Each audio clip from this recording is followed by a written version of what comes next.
함께 읽겠습니다. 너희는 생육하고 번성하며 땅에 가득하여 그 중에서 번성하라 하셨더라. 아멘. 창세기 9장 1절부터 7절까지 본문입니다. 하나님이 복을 주시다. 하나님이 복을 주시다. 라는 말씀의 제목입니다. 1절에 나와 있습니다.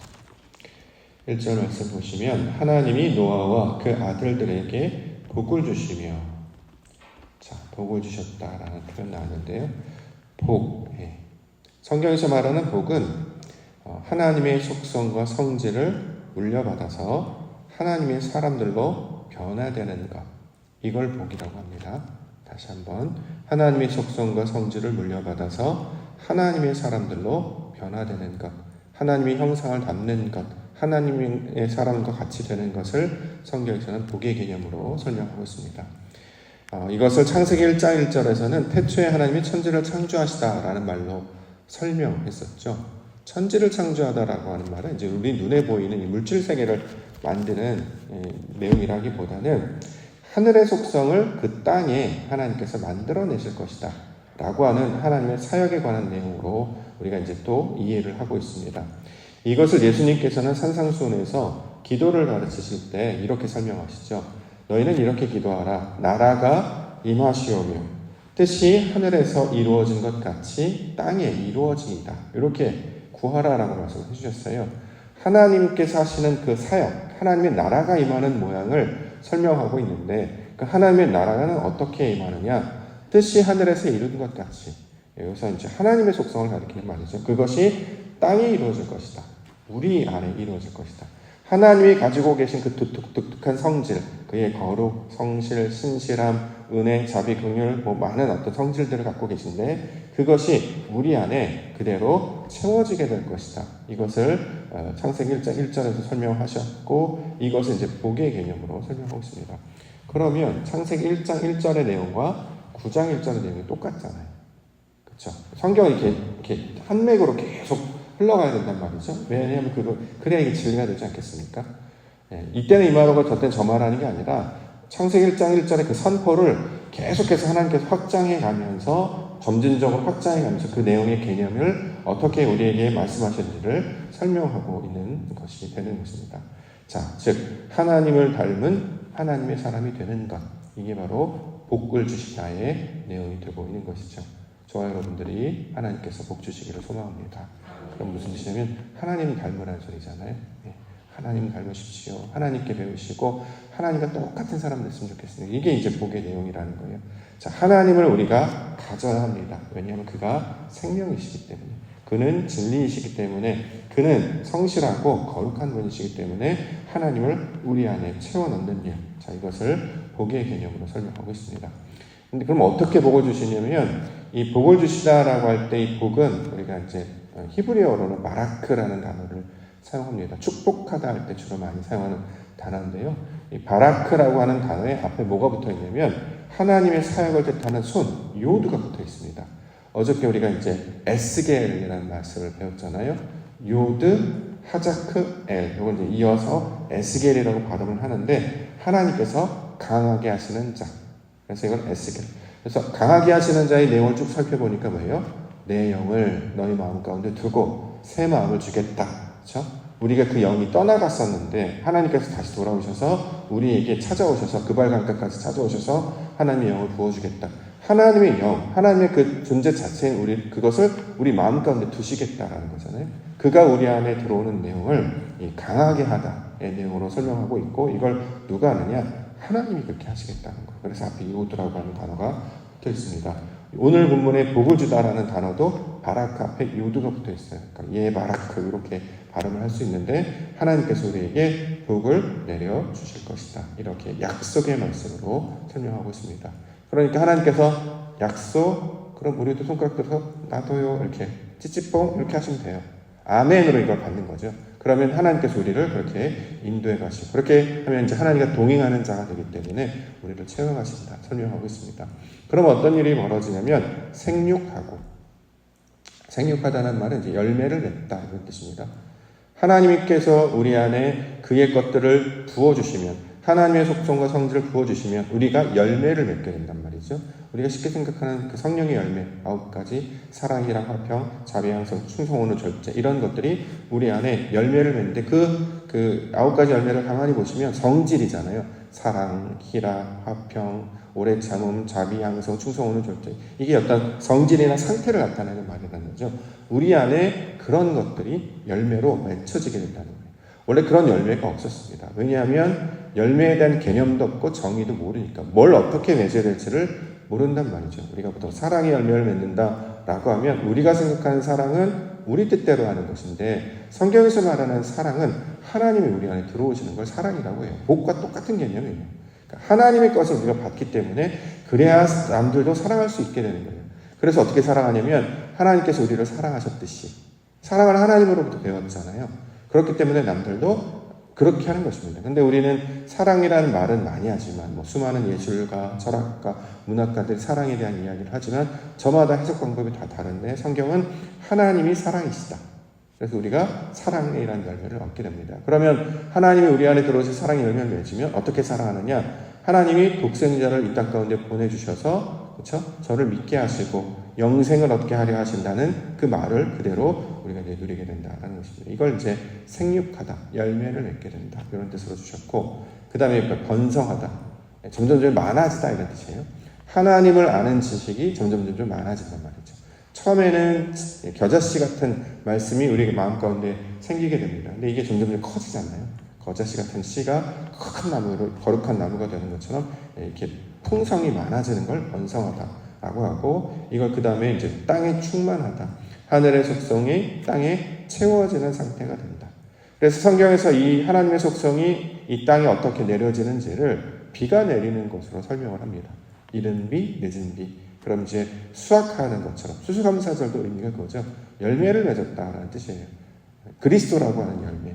하나님께서 우리 가운데 이른 비, 늦은 비를 부어주셔서 마치 곡식이 열매가 되는 것처럼 우리도 황폐한 땅, 아무 열매도 없던 그 땅에 하나님께서 은혜를 베푸시고 말씀을 주시고 영으로 채워주시니 열매를 맺기 시작했죠. 그래서 수수감사 때 해야 될 게 뭐냐면 하나님 내 안에 아직은 작지만 사랑이라는 열매가 이만큼 맺었습니다. 이제 마당에 보시면 대추 어저께 한참 땄는데 다양한 것도 있고요. 요만한 것도 있고 그 옆에 사과도 있는데 사과도 땄어요. 색깔과 모양은 사과인데 맛은 아직은 그렇게 맛있진 않더라고요. 대추보다 달더라고요. 그러니까 크기는 좀 다르지만 열매를 맺기 시작하는 거예요. 그런데 이제 기대하는 것은 올해는 2개, 3개였다면 내년은 더 많아지고 그 후엔 더 많아지고 점점 많아지는 거죠. 그렇게 하나님을 아는 지식이 채워지게 되면 어떤 일이 벌어지냐면 우리가 그 나무가 되는 거예요. 대추라는 열매를 맺는 나무를 우리는 대추나무라고 부르는 것처럼 하나님에 관한 열매를 맺는 자를 하나님의 사람이라고 부른단 말이죠. 자, 이것을 우리 안에 점점 열매를 맺게 된다. 이걸 땅에 충만하다 이렇게 이야기하고 있는 것입니다. 자, 하늘의 것이 우리 안에 내려져야 우리가 하나님의 사람이 되는 것. 이걸 예수님께서는 뭐라고 이야기하셨냐면 이것이 거듭나는 것이다. 하나님 나라에 들어가는 사람은 거듭나야 된다. 거듭나는 것이 무엇이냐고 물었더니 물과 성령으로 나는 것이다. 하늘에 있는 것, 이제 거듭남이라고 하는 단어를 살펴보니까 위의 것을 받으라 이렇게 얘기한단 말이죠. 하늘의 것, 다시 말해 하나님의 것을 우리가 받아야 하나님의 사람이 된다. 땅에 있는 것들을 주워 모으는 것이 아니라 하나님이 주시는 걸 우리가 물려받아야 거듭나게 되고 하나님의 나라의 백성이 된다 이렇게 설명하고 있습니다. 그래서 민수기 6장에 아론이 이제 축복하는 장면, 우리가 보통 아론의 축복이라고 명명하는 그 축복 선언문이 있습니다. 6장 24절부터 나오는데요. 여호와는 내게 복을 주시고 너를 지키시기를 원하며 여호와는 그의 얼굴을 내게 비추사 은혜 베푸시기를 원하며 여호와는 그 얼굴을 내게로 향하여 드사 평강 주시기를 원하노라 할지니라. 이걸 찬양으로 바꿔서 부르기도 하잖아요. 여호와는 너에게 복을 주시기를 원하고 그럴 때 복을 주신다라고 하는 말은 하나님 닮으라는 뜻이에요. 하나님이 주시는 그 고유한 성질을 물려받으라. 그래서 하나님 닮은 사람이 되는 것을 복의 내용으로 설명하고 있습니다. 그 하나님께서 노아와 아들들을 통해서 주시는 그 놀라운 복이 오늘 이 자리에 함께 참여하는 성도님들, 저와 여러분들에게도 함께 내려주실 줄 믿습니다. 하나님의 복이 임하신 성도님들 되시기를 원합니다. 자, 그 다음 단어들을 뭐라고 설명하냐면 복을 주시는데 어떤 방식인지 그 내용을 조금 더 구체적으로 설명합니다. 노아와 그 아들들에게 복을 주셨다. 1절 다시 한번 보시면 하나님이 노아와 그 아들들에게 복을 주셨다. 이렇게 설명을 하고 있죠. 노아와 그 아들들. 이걸 이제 문자 그대로 본다고 하면 실제로 그 사람, 노아라고 하는 사람과 노아가 낳았던 그 아들들, 셈, 함, 야벳에게 복을 주셨다. 이런 말로 일단 봤고요. 그 이야기하고. 근데 여기서 조금 더 살펴보잖아요, 우리가. 여기서 말하는 노아와 아들들이 그럼 누구냐? 그 사람들만 가리키는 것이냐? 그게 아니라 친절하게도 성경에는 앞에 그 조사가 붙어 있습니다. 조사라 명칭은 그러니까 앞에 붙여지는 꾸미는 어떤 말이 붙어져 있는 그게 에트라는 단어가 붙어 있어요. 에트노아 에트, 바님 이렇게 해가지고 노아에게라고 이제 이걸 목적격으로 이제 목적격 조사로 이제 그렇게 우리는 번역을 합니다만 원래 의도는 하나님의 뜻으로 해석하라라고 하는 어떤 돕는 말이에요. 그러니까 여기서 말하는 노아와 아들은 문자적으로 보면 그 사람과 그 아들들 가리키는 말이겠으나 앞에 있는 것은 하나님의 것을 가리킨다고 말씀했잖아요. 그렇죠? 뒤에 있는 것은 우리 것. 앞에 있는 노아는 하나님의 성질을 가리키는 말이고 뒤에 있는 것은 우리를 가리키는 말이라는 거죠. 하나님의 그 노아와 같은 일이 그 우리라고 자녀를 부르신 우리에게 나타나는 일, 이걸 복이라고 한다. 그러니까 우리가 살펴볼 때 노아의 특징은 뭐냐면 위로라고 하는 뜻을 가졌고 그의 특징은 뭐냐면 여호와의 눈에 있는 은혜를 발견한 자였잖아요. 그래서 창세기 6장 8절에 노아는 여호와께 은혜를 입었다. 이렇게 번역을 했단 말이죠. 그러니까 노아의 특징은 뭐냐면 은혜 입은 자라는 거예요. 하나님의 아들들이 사람의 딸들을 자기 마음대로, 그러니까 하나님의 삶이 기준이 되지 않고 자신들의 욕망이나 정욕을 기준으로 삼았던, 다시 말해 악한 자들의 세상 가운데 아무도 하나님을 찾지 못하고 뜻을 알지 못했던 그 시절에 노아는 하나님으로부터 은혜를 입은 자가 되었다라는 거죠. 여호와의 눈에 있는 은혜를 발견하는 자, 이것을 성경에서는 복이라는 거예요. 하나님의 것을 발견하고 찾게 되었단 말이죠. 그 성질의 것이 우리는 불가능하잖아요. 우리는 우리 스스로 하나님을 찾을 수가 없는데 그 하나님을 찾았던 그 하나님의 성질이 그 아들들이라고 하는 하나님의 백성들에게 그대로 물려지게 된다. 이걸 노아와 그 아들들로 설명하고 있는 것이죠. 그래서 이거를 이제 하나님의 것을 그대로 받는 자들이 되었기 때문에 이걸 신약에서는 이제 상속자라고 부릅니다. 하나님의 유산을 그대로 물려받은 자. 하나님이 가지고 있는 성질을 물려받은 자들을 우리가 상속자라고 하는데 우리가 그 아들들이 되는 거잖아요. 예수 그리스도가 첫 아들이 되시고 맏아들이 되시고 그 다음에 아들들이 이제 저와 여러분들이 되는데 그것을 그 아버지의 것을 자녀들에게 물려주는 것처럼 하나님의 것을 자녀들에게 물려주는 것과 똑같은 방식으로 우리 가운데 주실 것이다. 이거를 복이라고 합니다. 이렇게 설명하고 있습니다. 그 다음에 나타나는 단어가 이제 먹을 것이라는 단어인데요. 3절에 모든 산 동물은 너희의 먹을 것이 될지라 채소같이 내가 이것을 다 너희에게 주노라. 자, 모든 산 동물 먹을 것. 여기서 말하는 이제 먹을 것은 우리가 생각하는 그 음식, 푸드 개념이라기보다는 하나님께서 우리에게 주시는 어떤 것. 예를 들어서 하나님께서 아담과 하와에게 주셨던 어떤 것이 있었죠. 생명나무의 열매, 선악과 지식의 열매. 이걸 왜 주셨습니까? 먹으라고 주셨죠. 원래 먹으라고 주셨어요. 그걸 먹어야 어떻게? 죽게 되니까 내 것이 사라지고 하나님의 것으로 바뀌게 되니까. 그 다음에 그러면 그 다음도 똑같습니다. 하나님께서 우리에게 뭔가를 먹을 걸 주신단 말이죠. 그럼 어떻게 해요? 먹어야 돼요. 그러니까 이게 먹는다는 말은 우리가 이게 받아들이다. 그러니까 아멘으로 받고 마음으로 믿고 이걸 그대로 될 것이다라고 그대로 흡수하는, 영어로 이제 receive의 개념, 그대로 받아들이는 거예요. 그럼 받아들이게 되면 어떻게 되냐면 처음에는 써서 잘 못 먹어요. 마라와 같이 말이 어렵고 이가 부족하기 때문에 씹어도 잘 몰라요. 그런데 신기하게도 오래 씹으면 단맛이 샥 올라오는 그런 음식들처럼 하나님의 성질을 이렇게 점점 깨닫게 된단 말이죠. 자, 하나님께서 주시는 모든 것들, 이걸 살아있는 것으로 우리가 받아들이게 됩니다. 성경에서 살아있다는 하나님이 주시는 걸 살아있다고 표현을 하니까. 그래서 처음 봤을 때 무슨 일이 생겼는지, 예를 들어서 우리가 가장 먼저 직분, 예배 자리, 교회 이런 것들 처음 딱 주면 이걸 왜 줬는지 몰라요. 그냥 내가 선택해서 나온 것 같고 내가 시간 있고 내 의지대로 나온 것 같습니다. 이게 우리가 처음 받아들인 목적이란 말이죠. 근데 우리가 이제 기도하고 묵상하다 보면 이게 내 힘으로 나오는 것도 아니었고 분명한 의도와 목적이 있었는지 알게 된단 말이에요. 그럼 이걸 산 것으로 먹는다, 이렇게 표현을 한다는 거예요.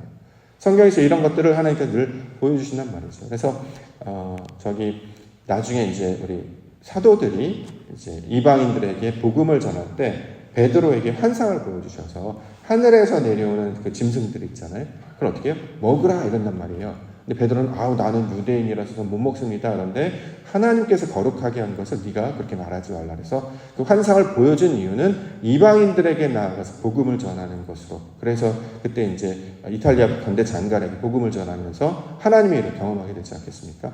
우리에게 나타난 모든 일들도 사람의 생각으로 하면 이게 내 뜻과 좀 다른데 낯선데 나 못하겠는데 근데 하나님은 살아있는 것으로 우리에게 이걸 받아들이도록 그것을 받아들여서 우리 가운데 그것을 섭취하도록 그래서 음식을 먹으면 그 영양분이 우리에게 들어서 우리가 작동해서 움직이는 것처럼 모든 상황이나 지식이나 모든 상황들을 이러한 모양으로 우리 가운데 주셨다라는 것입니다. 그래서 우리가 해야 되는 것은 먹게 되는 거죠. 근데 내 뜻대로 먹으면 이게 써서 못 먹어요. 그래서 피째 먹지 말라는 우리가 생각하는 그 블러드 개념, 피를 말하기보다는 구별된 것으로 하나님의 것으로 받아들이다 이런 뜻을 내포하고 있습니다. 이걸 이해하지 못하면 그냥 우리가 성경에서 말하면 그렇죠? 날 것을 먹지 말라, 피 먹지 말라 이렇게 이제 받아들이는데 물론 처음에 이해를 못하기 때문에 그냥 그렇게 있고 왜 이런 뜻으로 주었는지 의미를 찾아가면은 이 모든 상황들을 그 안에서 하나님의 뜻으로 발견할 수 있는 그 구별됨으로 받아들여야 이것이 우리 가운데 하나님의 것을 배우게 되고 받게 되고 담게 되는 과정이 된다라고 소개를 하고 있습니다.